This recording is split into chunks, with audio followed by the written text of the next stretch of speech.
Manana ny ambarany manoloana ny fanoloana ny mpikambana eo anivon'ny fitsarana manokana misahana ny fifidianana zareo avy eo anivon'ny antoko politika Teza izy ireo ihany koa dia mitsipaka ny fanovana ny mpikambana raha fanazavana izay nentin'izy ireo hatrany moa nafantarana fa ny lalana mifeny fifidianana ny tokony masoana raha ny fanazavana hatrany.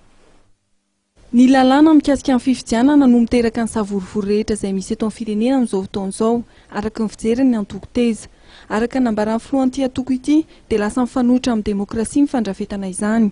Ho an'ny antoko Teza dia mihevitra ihany koa izy ireo fa tsy vahaolana ny fanovana mpikambana ao anatin'ny CES. Ny fanovana CES dia fantaniana petraka amintsika vahoaka dia hoe fanovana CES ve dia tsara tokoa any fifidianana izay seho eto Madagasikara ny valiny dia tsy tena io tonga amin'ilay fitenenana hoe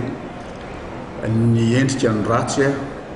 dia ny vorona olakolana tena foan'ilay problème le code électoral mihitsy tsy mandeha amin'olona code électoral io mametraka ny hoe eny olana tsy eto toerana le olona dia tsy mahazo milatsaka raha jeretsika ankany lalana Manana zao na vita ny adidiny teto amin'ny firenena izy amin'ny resaka fiscalité olona tsy meloko izy madinika zay judiciaire zoan'ny feno ny milatsaka nefa noho izay hoe code électoral hoe eny-bolana zay dia tediavina overezina zo izy dia tediavina overezina zo koa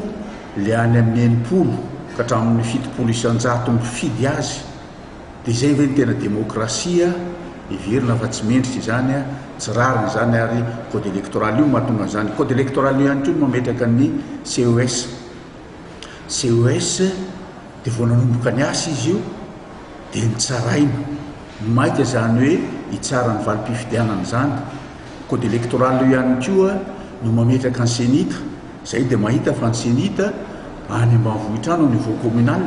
nisy reny ny pré-campagne ny seto eto dia ny zavatra hita